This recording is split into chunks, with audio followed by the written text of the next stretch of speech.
اللہ وبرکاتہ۔ کیا حال ہے آپ سب لوگوں کے؟ اللہ تعالیٰ سب کو اپنی خیر و برکت میں، اپنی عافیت میں، سلامتی میں رکھے۔ اللہ تعالیٰ سب سے راضی ہو جائے، اپنی رضا کے راستے پر اپنی موت تک چلنے کی توفیق عطا فرمائے۔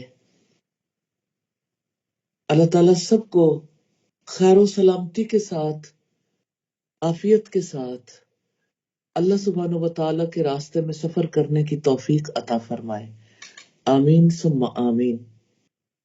نحمدہ ونصلی علی رسولہ الکریم، اما بعد فاعوذ باللہ من الشیطان الرجیم، بسم اللہ الرحمن الرحیم، رب اشرح لی صدری ویسر لی امری واحلل عقدۃ من لسانی یفقہوا قولی۔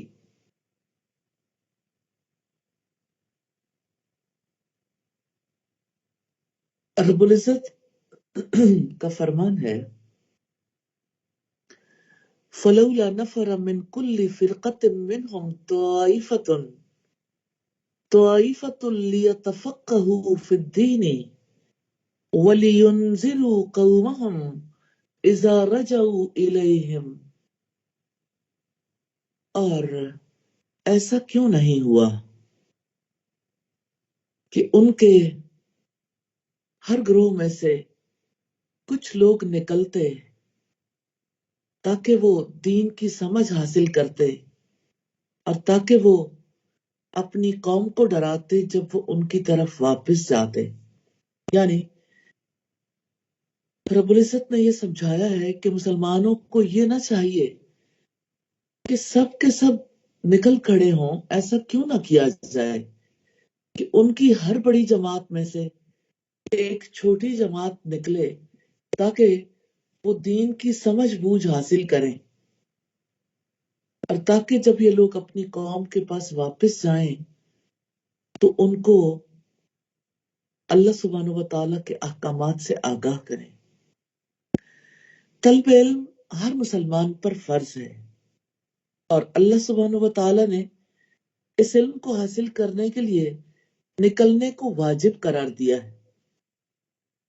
جس علم کو حاصل کرنا واجب ہو اس کے لیے سفر کرنا بھی واجب ہو جاتا ہے۔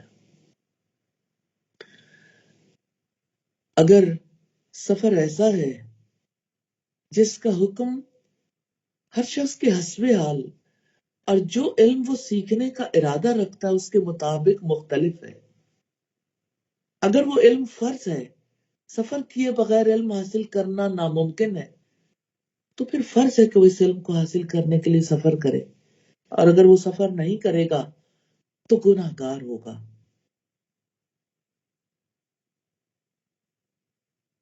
دوسری بات علمی اسفار کے لیے آپ کے سامنے رکھنا چاہتی ہوں کہ طلب علم کے لیے سفر اس صورت میں مستحب ہوگا جب وہ ایسے علم میں اضافے کے لیے جس کو حاصل کرنا فرض نہیں ہے،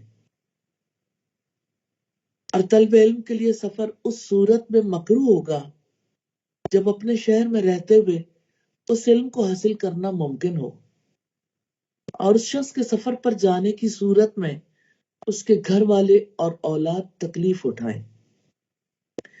اور طلب علم کے لیے سفر کرنا اس صورت میں حرام ہوگا جب اس سفر کی وجہ سے اولاد اور خاندان کا ضیاع ہو اور کوئی ایسی وجہ موجود نہ ہو جس کی وجہ سے اس شخص کے لیے سفر پر جانا واجب ہو، اور جب اس سفر کا مقصد شہرت کی محبت ہو یا یہ مقصد ہو کہ لوگ اس کے بارے میں کہیں کہ اس نے فلاں فلاں سے ملاقات کے لیے سفر کیا اور اس کے استاد اور جن ممالک میں وہ گیا ان کی تعداد میں اضافہ ہوا، تو بھی یہ سفر کرنا حرام ہے۔ میں موسیٰ علیہ السلام کا طلب علم کے لیے سفر آپ کے سامنے رکھنا چاہتی ہوں۔ آپ جانتے ہیں طلب علم کے لیے سفر کرنا ایسا عمل ہے جو قدیم زمانے سے جاری رہا۔ ہم ایسی مثالوں سے آپ کے سامنے چیزیں بیان کرنا چاہتے ہیں جن کا تذکرہ قرآن مجید میں ہے، سنت رسول میں ہے۔ سیدنا خضر علیہ السلام سے علم حاصل کرنے کے لیے سیدنا موسیٰ علیہ السلام کا سفر، جیسا کہ امام بخاری نے اپنی صحیح میں کتاب العلم میں یہ واقعہ روایت کیا ہے، جس کا باب ہے سیدنا موسیٰ علیہ السلام کا سمندر میں سیدنا خضر کی طرف سفر کرنا، اور اللہ تعالیٰ کا فرمان ہے، یہ سورہ الکہف کی آیت ہے، موسیٰ نے اس سے کہا کیا میں آپ کے پیچھے آ سکتا ہوں کہ آپ مجھے اس بھلائی میں سے سکھائیں جو آپ کو سکھائی گئی ہے۔ اور یہ عظیم حدیث ہے جو امام بخاری نے بیان کی ہے۔ اس حدیث میں نبی صلی اللہ علیہ وسلم سیدنا موسیٰ اور خضر علیہ السلام کے اس واقعے کی تفصیل بیان کرتے ہیں جو قرآن مجید میں آیا ہے۔ سیدنا ابی بن کعب نے نبی کریم صلی اللہ علیہ وسلم سے روایت کرتے ہوئے بیان کیا کہ موسیٰ علیہ السلام بنی اسرائیل کو کھڑے ہو کر خطاب فرما رہے تھے۔ ان سے پوچھا گیا کون سا شخص سب سے زیادہ علم والا ہے؟ انہوں نے فرمایا میں۔ اس پر اللہ تعالیٰ نے ان پر عطاب فرمایا، کیونکہ انہوں نے علم کی نسبت اللہ تعالیٰ کی طرف نہیں کی۔ اللہ سبحانہ و تعالیٰ نے ان سے فرمایا کیوں نہیں، میرا ایک بندہ ہے جہاں دو دریا آ کر ملتے ہیں وہاں رہتا ہے اور تم سے زیادہ علم والا ہے۔ انہوں نے عرض کیا اے رب العالمین، میں ان سے کس طرح مل سکوں گا؟ اللہ سبحانہ و تعالیٰ نے فرمایا ایک مچھلی پکڑ کر اسے اپنے تھیلے میں رکھ لینا، جہاں وہ مچھلی گم ہو جائے بس میرا بندہ وہیں تم کو ملے گا۔ چنانچہ موسیٰ علیہ السلام نے مچھلی لے لی اور اسے ایک تھیلے میں رکھ لیا۔ پھر وہ اور ایک ان کے رفیق سفر یوشع بن نون روانہ ہوئے۔ جب یہ چٹان پر پہنچے تو سر سے ٹیک لگائی، موسیٰ علیہ السلام کو نیند آ گئی اور مچھلی تڑپ کر نکلی اور دریا کے اندر چلی گئی، اور اس نے دریا میں اپنا راستہ بنا لیا۔ اللہ سبحانہ و تعالیٰ نے مچھلی سے پانی کے بہاؤ کو روک دیا اور وہ محراب کی طرح ہو گئی۔ انہوں نے واضح کیا کہ یوں محراب کی طرح۔ پھر وہ دونوں اس دن اور رات کے باقی حصے میں چلتے رہے۔ جب دوسرا دن آیا تو موسیٰ علیہ السلام نے اپنے رفیق سفر سے فرمایا لاؤ ہمارا کھانا، کیونکہ ہم اپنے سفر میں بہت تھک گئے ہیں۔ موسیٰ علیہ السلام نے اس وقت تک کوئی تھکان محسوس نہیں کی تھی جب تک وہ اس مقررہ جگہ سے آگے نہیں بڑھ گئے جس کا اللہ سبحانہ و تعالیٰ نے انہیں حکم دیا تھا۔ ان کے رفیق نے کہا کہ دیکھیے تو صحیح، جب ہم چٹان پر اترے تھے تو میں مچھلی کے متعلق کہنا آپ سے بھول گیا اور مجھے اس کی یاد سے شیطان نے غافل رکھا، اور اس مچھلی نے تو وہیں چٹان کے قریب دریا میں اپنا راستہ عجیب طور پر بنا لیا تھا۔ مچھلی کو تو راستہ مل گیا اور وہ دونوں حیران تھے۔ موسیٰ علیہ السلام نے فرمایا یہی وہ جگہ تھی جس کی تلاش میں ہم نکلے۔ چنانچہ وہ دونوں اسی راستے سے پیچھے کی طرف واپس ہو گئے، اسی راستے پر چلتے ہوئے اس جگہ تک آئے جہاں مچھلی دریا میں چلی گئی تھی۔ وہاں انہیں سیدنا خضر علیہ السلام ملے، جیسا کہ اللہ سبحانہ و تعالیٰ نے اپنی کتاب میں واقعہ بیان فرمایا۔ تو سیدنا موسیٰ علیہ السلام سیدنا خضر سے ملاقات کے لیے گئے تھے اور انہوں نے اللہ سبحانہ و تعالیٰ سے دعا کی تھی کہ وہ طلب علم کے لیے سفر کو ان کے لیے آسان کر دیں۔ اور حدیث میں اس طرح آیا ہے کہ موسیٰ علیہ السلام نے اس کی طرف جانے کا راستہ پوچھا اور یہ چاہا کہ اللہ سبحانہ و تعالیٰ ان کے لیے اس عالم سے ملاقات کے لیے جانے کا راستہ واضح کر دیں، اور وہ عالم سیدنا خضر علیہ السلام تھے۔ امام بخاری نے جو باب باندھا ہے، حافظ ابن حجر اس کے بارے میں فرماتے ہیں یہ باب باندھنے کا مقصد طلب علم کے لیے مشقت اٹھانے کی ترغیب دلانا ہے، کیونکہ جو جس چیز کا شوق رکھتا ہے وہ اس کو حاصل کرنے کے لیے مشقت بھی اٹھاتا ہے، اور علم عظیم چیز ہے، اس میں کوئی شک نہیں۔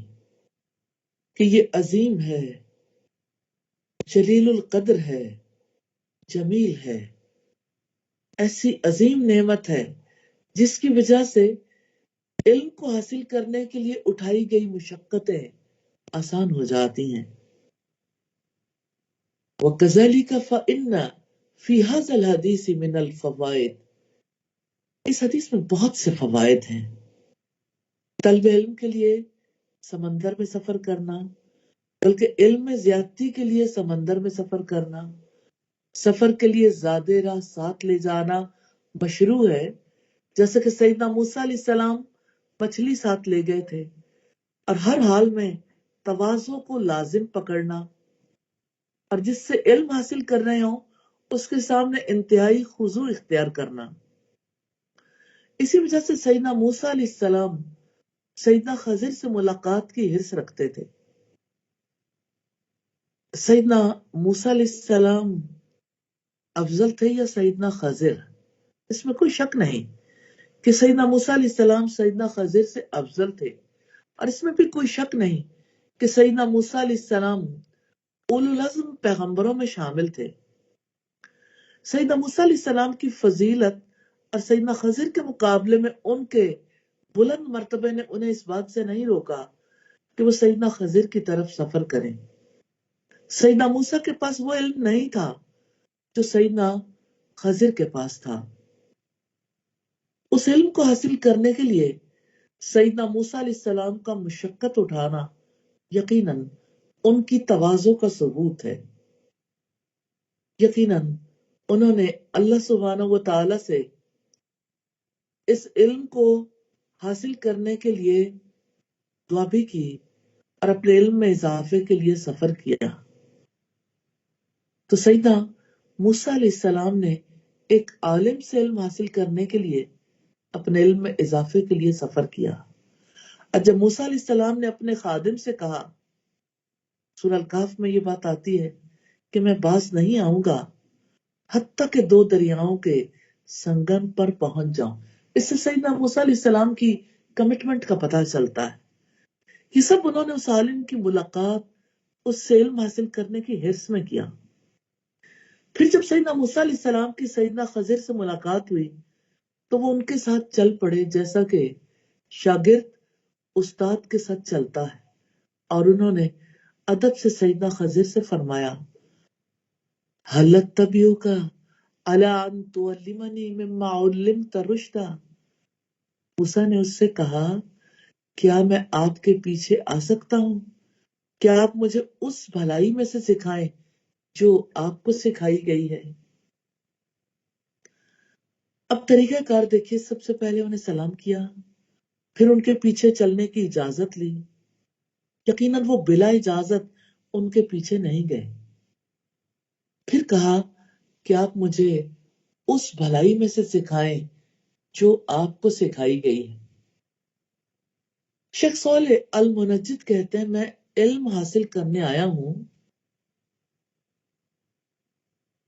میں ضد کرنے نہیں آیا، میں بحث کرنے یا جھگڑا کرنے بھی نہیں آیا، میں اس لیے بھی نہیں آیا کہ جو علم میرے پاس ہے اس کی نمائش کروں، اور نہ میں آپ کا امتحان لینے آیا ہوں، بلکہ میں تو علم میں اضافے کے لیے آیا ہوں۔ یہ اللہ تعالیٰ کے نبی موسیٰ علیہ السلام ہیں، جنہوں نے ایک عالم سے 3 معاملات کا علم حاصل کرنے کے لیے سفر کیا۔ جب سیدنا موسیٰ علیہ السلام کو معلوم ہوا کہ وہاں کوئی ایسا شخص ہے جو ان سے زیادہ علم رکھتا ہے، تو اس وقت تک چین سے نہیں بیٹھے جب تک کہ اس کے پاس چلے نہیں گئے، اور اس وقت تک انہیں قرار نہیں آیا جب تک علم کے حصول کے لیے سفر نہیں کیا۔ یہ انبیاء کا حال ہے، اللہ سبحانہ و تعالیٰ ان سب سے راضی ہو۔ اسی طرح سے ہم حصول علم کے لیے صحابہ کرام کے سفروں کو دیکھیں گے۔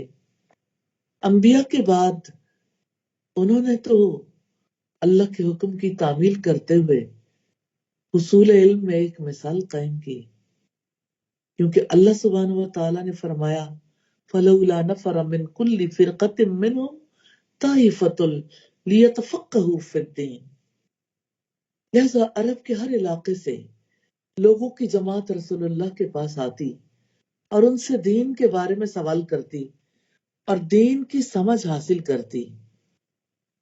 وہ کہتے، آپ ہمیں کون سے اعمال انجام دینے کا حکم دیتے ہیں؟ آپ ہمیں ہمارے قبائل کے بارے میں کیا حکم دیتے ہیں؟ اور رسول اللہ صلی اللہ علیہ وسلم نے انہیں ان کی قوم کی طرف بھیجا تاکہ وہ اپنی قوم میں اللہ سبحانہ و تعالیٰ کے حکم کو قائم کریں۔ صحابہ میں سے اکثر ایسے تھے جو اپنے قبائل چھوڑ کر آئے تھے۔ ہر قبیلے میں سے افراد نبی صلی اللہ علیہ وسلم کے پاس آتے تھے۔ ان میں سیدنا ابو ذر غفاری بھی شامل ہیں، جن کے اسلام قبول کرنے کا واقعہ صحیح بخاری میں اس طرح سے آیا ہے کہ جب سیدنا ابو ذر کو رسول اللہ صلی اللہ علیہ وسلم کی نبوت کے بارے میں معلوم ہوا تو انہوں نے اپنے بھائی انیس سے کہا، مکہ جانے کے لیے سواری تیار کرو، اور شخص کے متعلق جو نبی ہونے کا مدعی ہے اور کہتا ہے کہ اس کے پاس آسمان سے خبر آتی ہے، میرے لیے خبریں حاصل کر کے لاؤ، اس کی باتوں کو خود غور سے سننا، پھر میرے پاس آنا۔ ان کے بھائی وہاں سے چلے اور مکہ حاضر ہو کر نبی صلی اللہ علیہ وسلم سے خود باتیں سنی۔ پھر واپس ہو کر انہوں نے سیدنا ابو ذر کو بتایا، میں نے انہیں خود دیکھا ہے، وہ اچھے اخلاق کا لوگوں کو حکم کرتے ہیں، اور میں نے ان سے وہ کلام سنا ہے جو شعر نہیں ہے۔ اس پر ابو ذر رضی اللہ تعالیٰ عنہ نے کہا، جس مقصد کے لیے میں نے تمہیں بھیجا تھا مجھے اس پر پوری طرح تشفی نہیں ہوئی۔ آخر انہوں نے خود توشہ باندھا، پانی سے بھرا ہوا ایک پرانا مشکیزہ ساتھ لیا، مکہ آئے، مسجد حرام میں حاضری دی، نبی صلی اللہ علیہ وسلم کو تلاش کیا، تلاش کرتے ہی رہے یہاں تک کہ انہیں آپ کے بارے میں اطلاع مل گئی۔ انہوں نے آپ سے ملاقات کی، آپ کے ہاتھ پر اسلام قبول کیا، آپ سے علم حاصل کیا۔ سیدنا ابو ذر نے اس راستے میں اہل مکہ کی طرف سے دی جانے والی اذیتیں بھی برداشت کی، حتیٰ کہ اہل مکہ نے آپ کو پتھروں سے مارا۔ ایک موقع پر جب آپ نے اہل مکہ سے رسول اللہ کے بارے میں پوچھا تو انہوں نے پتھروں اور ہڈیوں سے آپ کو اتنا مارا کہ آپ خود فرماتے ہیں تمام وادی والے ڈھیلے اور ہڈیاں لے کر مجھ پر پل پڑے، یہاں تک کہ میں بے ہوش ہو کر گر پڑا۔ جب میں ہوش میں آ کر اٹھا تو کیا دیکھتا ہوں، گویا میں لال بت ہوں، یعنی سر سے پیر تک خون سے لال ہوں۔ اس کے بعد وہ نبی صلی اللہ علیہ وسلم کے ساتھیوں میں شامل ہو گئے، سبحان اللہ، اور ان کے ساتھ مدینہ ہجرت کی۔ اللہ اکبر، اللہ اکبر۔ زندگی تھی، نفع اٹھایا، جنت کے راستے پہ چلے اور اللہ سبحانہ و تعالیٰ کی رضا حاصل کرنے میں کامیاب ہوئے، اللہ سبحانہ و تعالیٰ ان سے راضی ہو جائیں۔ وہی زندگی تھی جو گھر بیٹھے جنہوں نے انکار کیا وہ ضد کے راستے پہ چل پڑے، اللہ سبحانہ و تعالیٰ کو ناراض کیا، آج بھی وہ اللہ کے غضب میں ہے۔ انسان کے ارادے کتنا میٹر کرتے ہیں، اللہ سبحانہ و تعالیٰ کی توفیق کس قدر میٹر کرتی ہے۔ تو صحابہ کرام طلب علم کے لیے سفر کیا کرتے تھے۔ سیدنا عمر اور ان کے پڑوسی نے طلب علم کے لیے باریاں مقرر کر رکھی تھی۔ ایک دن ان میں سے ایک کھیت میں جاتا اور دوسرا علم سیکھنے کے لیے جاتا، اور دوسرے دن پہلا شخص علم سیکھنے جاتا اور دوسرا کھیت میں جاتا۔ یوں انہوں نے طلب علم اور مال کمانے کی مصلحتوں کو جمع کر لیا اور دونوں کام بخوبی انجام دیے۔ اہل یمن کے مناقب کے بارے میں سیدنا عمران بن حسین کی روایت صحیح بخاری میں آئی ہے۔ انہوں نے فرمایا، میں نبی کریم صلی اللہ علیہ وسلم کے پاس تھا اللہ اکبر، کس قدر خوش نصیبی تھی جو ان کے حصے میں آئے کہ وہ اللہ کے رسول صلی اللہ علیہ وسلم کے پاس تھے۔ خوش نصیب تھے صحابہ کرام جو رسول اللہ کے ساتھ رہتے تھے اور ان سے علم سیکھتے تھے، عمل کرتے تھے اور اپنے رب کو راضی کرتے تھے۔ کہتے میں نبی کریم کے پاس تھا کہ آپ کے پاس بنو تمیم کے کچھ لوگ آئے۔ نبی کریم نے فرمایا، اے بنو تمیم، بشارت قبول کرو۔ انہوں نے اس پر کہا، آپ نے ہمیں بشارت دے دی، اب ہمیں بخشش بھی دے دیجئے۔ پھر آپ کے پاس یمن کے کچھ لوگ پہنچے تو آپ نے فرمایا، اے اہل یمن، بنو تمیم نے بشارت قبول نہیں کی، تم اسے قبول کرو۔ انہوں نے کہا، ہم نے قبول کر لی، ہم آپ کے پاس اس لیے حاضر ہوئے ہیں تاکہ ہم دین کی سمجھ حاصل کریں اور تاکہ آپ سے اس دنیا کی ابتدا کے متعلق پوچھیں کس طرح تھی۔ نبی کریم صلی اللہ علیہ وسلم نے فرمایا، اللہ سبحانہ و تعالیٰ تھا، کوئی اور چیز نہیں تھی۔ اللہ سبحانہ و تعالیٰ کا عرش پانی پر تھا، پھر اس نے آسمان اور زمین پیدا کیے اور لوح محفوظ میں ہر چیز لکھ دی۔ عمران بیان کرتے ہیں کہ مجھے ایک شخص نے آ کر خبر دی کہ عمران اپنی اونٹنی کی خبر لو، وہ بھاگ گئی ہے۔ چنانچہ میں اس کی تلاش میں نکلا، میں نے دیکھا میرے اور اس کے درمیان ریت کا چٹیل میدان حائل ہے، اور اللہ کی قسم میری تمنا تھی کہ وہ چلی ہی گئی ہوتی اور میں آپ کی مجلس میں سے نہ اٹھا ہوتا۔ یہ اہل یمن کا طلب علم کے لیے سفر تھا اور ان کے ساتھ سید ابو موسیٰ اشعری بھی تھے، اور ان پر اللہ سبحانہ و تعالیٰ کا بہت فضل تھا۔ یہ حدیث طلب علم کے لیے سفر کرنے کی دلیل۔ تو علمی اسفار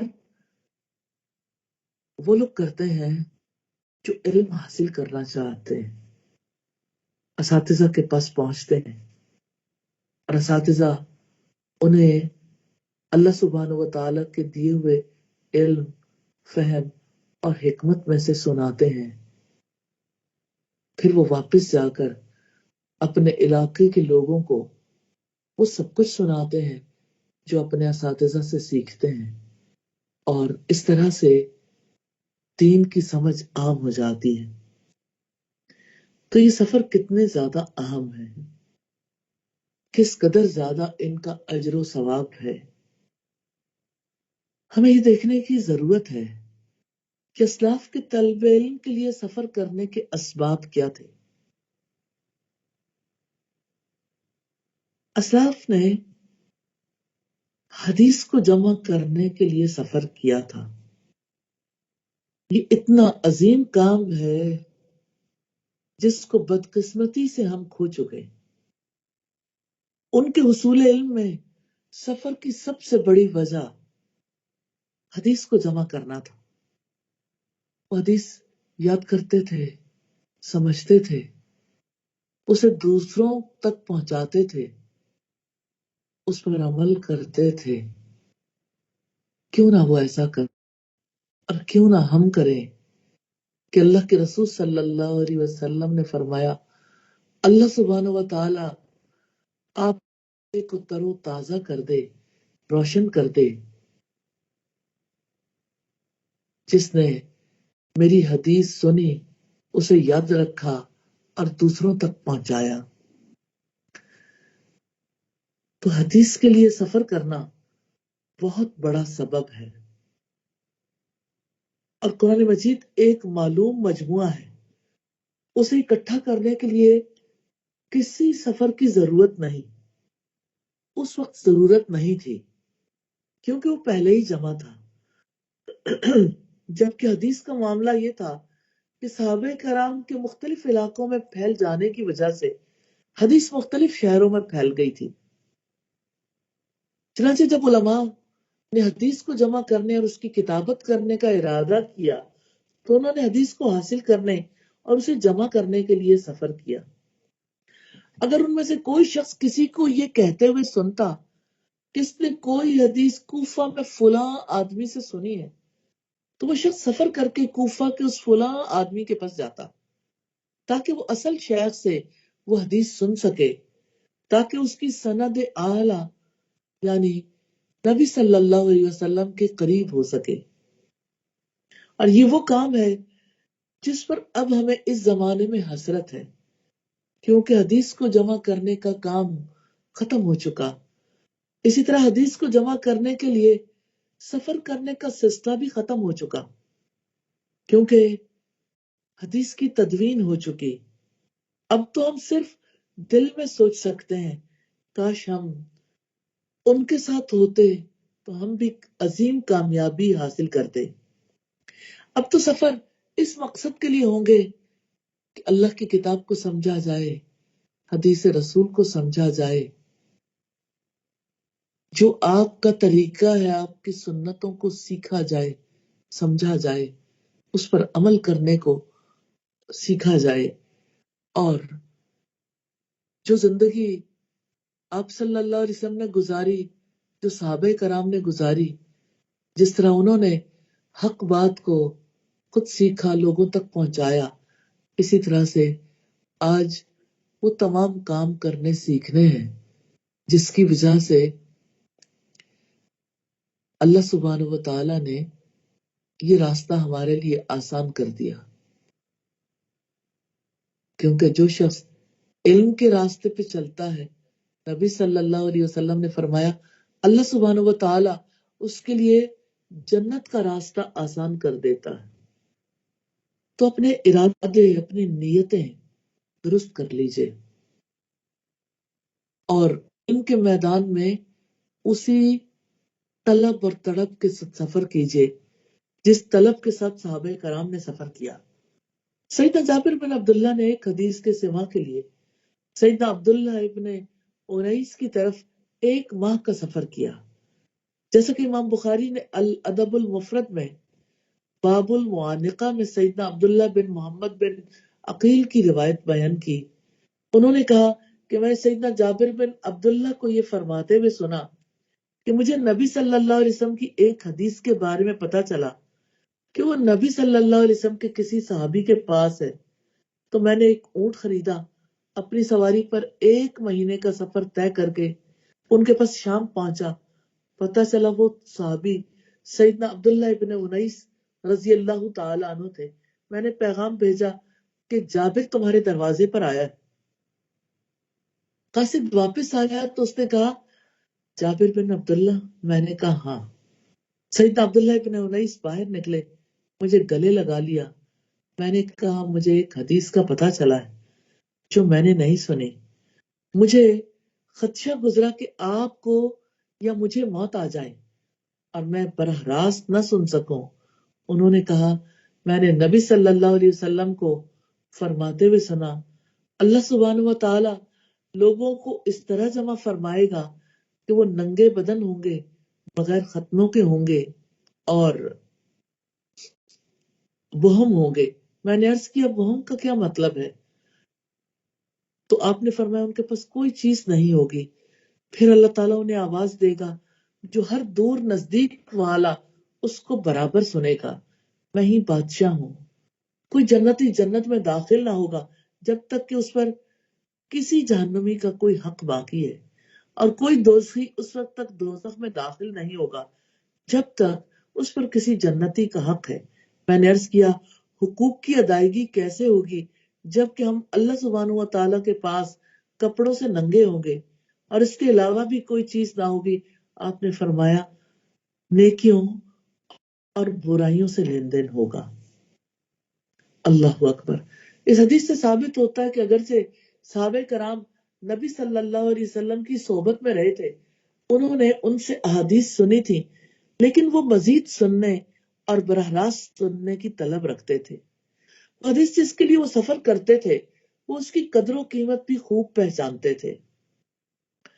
صحیحین کی حدیث میں ہے جو شاوی سیدنا ابو بردہ سے اور وہ سیدنا ابو موسیٰ سے روایت کرتے ہیں کہ نبی صلی اللہ علیہ وسلم نے فرمایا جس شخص کے پاس لونڈی ہو وہ اسے تعلیم دے اور خوب اچھی طرح دے، اسے ادب سکھائے اور پوری کوشش اور محنت کے ساتھ سکھائے، اور اس کے بعد اسے آزاد کر کے اس سے شادی کر لے تو اسے دوہرا ثواب ملتا ہے۔ اور اہل کتاب میں سے جو شخص بھی اپنے نبی پر ایمان رکھتا ہو اور مجھ پر ایمان لائے تو اسے دوہرا ثواب ملتا ہے، اور جو غلام اپنے آقا کے حقوق بھی ادا کرتا ہے اور اپنے رب کے حقوق بھی ادا کرتا ہے اسے دوہرا ثواب ملتا ہے۔ عامر شابی نے اپنے شاگرد سے اس حدیث کو سنانے کے بعد کہا، بغیر کسی مشقت اور محنت کے اسے سیکھ لو۔ اس سے پہلے طالب علموں کو اس حدیث سے کم کے لیے بھی مدینہ تک کا سفر کرنا پڑتا تھا، یعنی وہ ایک حدیث کے لیے کوفہ سے مدینہ تک کا سفر کرتے تھے۔ یہ تھے صحابہ کرام جن کے علمی اسفار کی کوئی انتہا ہی نہیں۔ طلب علم کے لیے تابعین نے بھی سفر کیے۔ جلیل القدر تابعی ابو العالیہ فرماتے، ہم اصحاب رسول کے بارے میں ایک روایت بصرہ میں سنتے، پھر ہم اس وقت تک راضی نہیں ہوتے تھے جب تک ہم مدینہ کی طرف سفر کر کے اس روایت کو صحابہ کرام کے منہ سے نہ سن لیتے۔ اسی طرح امام مالک نے سیدنا یحییٰ بن سعید سے، انہوں نے سیدنا سعید بن مسیب سے روایت بیان کی، میں ایک حدیث کی طلب میں دنوں اور راتوں کا سفر کرتا۔ سیدنا شابی سے روایت ہے کہ وہ 3 ایسی احادیث کے لیے جو ان سے بیان کی گئی کوفہ سے مکہ کی طرف جانے کے لیے نکلے۔ انہوں نے کہا، میں اس لیے جا رہا ہوں شاید میں اس آدمی سے مل سکوں جو رسول اللہ سے ملا ہو یا صحابہ نبی میں سے کسی سے ملا ہو۔ اور یہ شاہ بھی بہت بڑے حفاظ حدیث میں سے ایک تھے۔ وہ کہا کرتے تھے، میں نے آج تک سفید رنگ میں سیاہ نہیں لکھا، یعنی میں نے کاغذ پر کچھ نہیں لکھا۔ انہیں لکھنے کی ضرورت ہی نہیں تھی کیونکہ انہوں نے ہر چیز ذہن میں محفوظ کی ہوئی تھی۔ اور کہتے ہیں، جب کوئی شخص مجھے کوئی حدیث سناتا تو مجھے حفظ ہو جاتی تھی، مجھے کبھی ضرورت محسوس نہیں ہوئی کہ وہ اسے میرے سامنے دوبارہ پڑھے۔ کسی شخص نے مجھ سے کوئی حدیث بیان نہیں کی جو میں نے یاد نہ کر لی ہو، اور میں یہ پسند نہیں کرتا کہ وہ شخص اس کو میرے سامنے دہرائے۔ امام شافعی سے کہا گیا، آپ نے سب علم کہاں سے پایا؟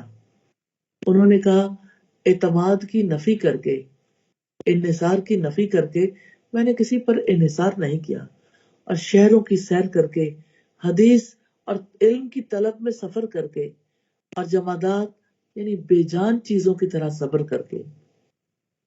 اور ایک روایت میں ہے کہ صبر الحمار، گدھوں کی طرح صبر کر کے۔ یقیناً وہ ذلت پر صبر کرنے کی وجہ سے معروف تھے، اور وہ کوے کی طرح صبح سویرے گھر سے نکلتے تھے۔ عرب کہا کرتے تھے، ہمیں 4 چیزوں پر تعجب ہے، کوے پر، سور پر، کتے پر، اور کوے پر اس لیے کہ صبح سویرے جلدی نکلتا ہے اور رات سے پہلے واپس آ جاتا ہے۔ اور اسی طرح ابو قلابہ جرمی کہتے تھے، میں 3 دن تک مدینہ رہا،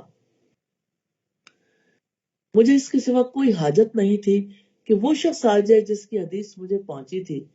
مجھے پتا چلا کہ وہ آ رہا ہے، چنانچہ میں مدینہ میں ٹھہرا رہا یہاں تک کہ وہ شخص آ گیا، پھر اس نے مجھ سے وہ حدیث بیان کی۔ اور بکھول سیدنا سعید بن ناس کے غلام تھے۔ سیدنا سعید نے انہیں مصر میں حذیل کی ایک عورت کو ہبہ کر دیا۔ اللہ سبحانہ و تعالیٰ نے مصر میں ان پر انعام فرمایا اور وہ آزاد ہو گئے۔ وہ اپنے بارے میں کہا کرتے تھے،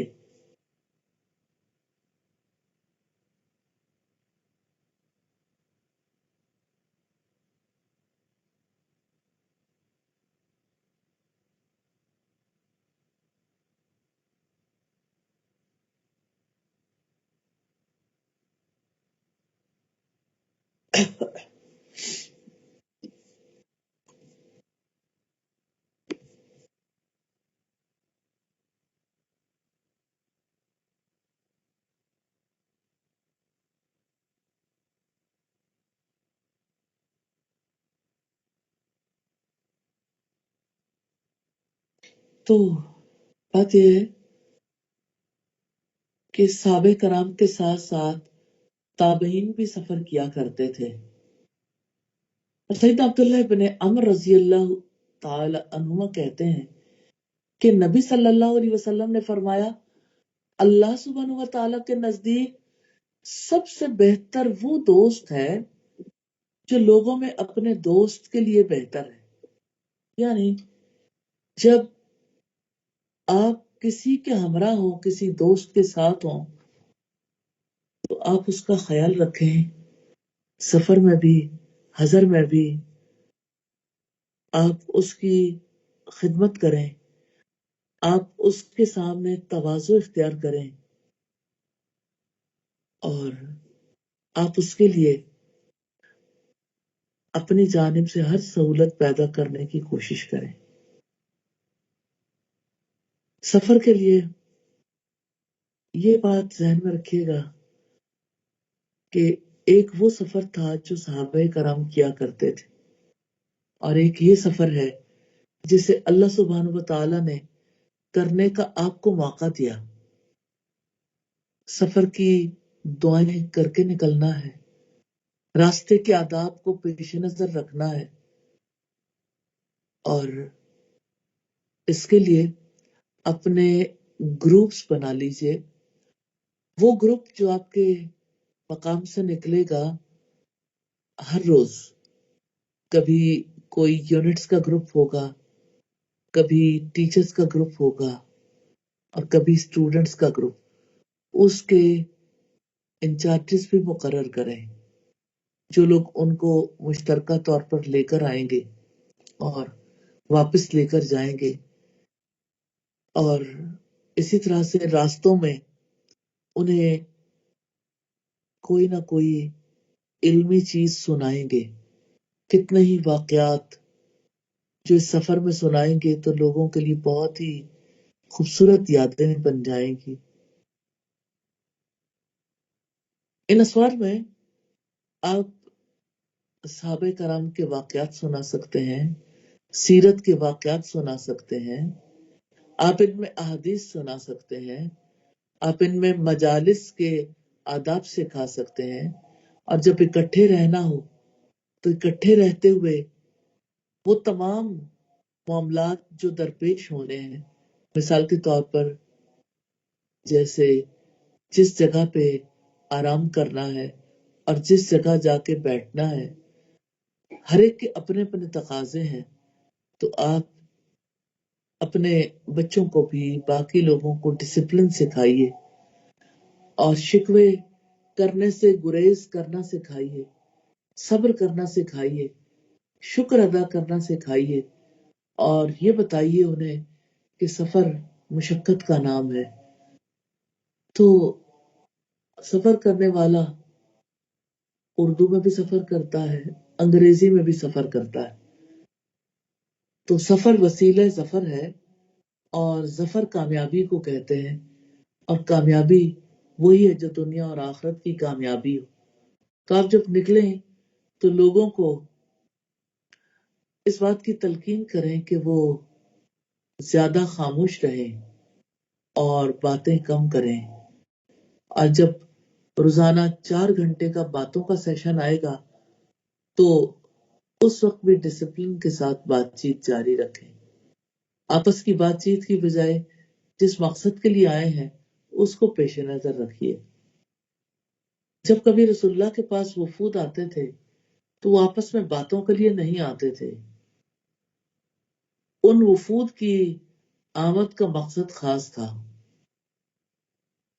وہ علم حاصل کرنے کے لیے آتے تھے، وہ اللہ کی محبت میں آتے تھے اور نبی صلی اللہ علیہ وسلم کے طریقے کو جاننے کے لیے آتے تھے.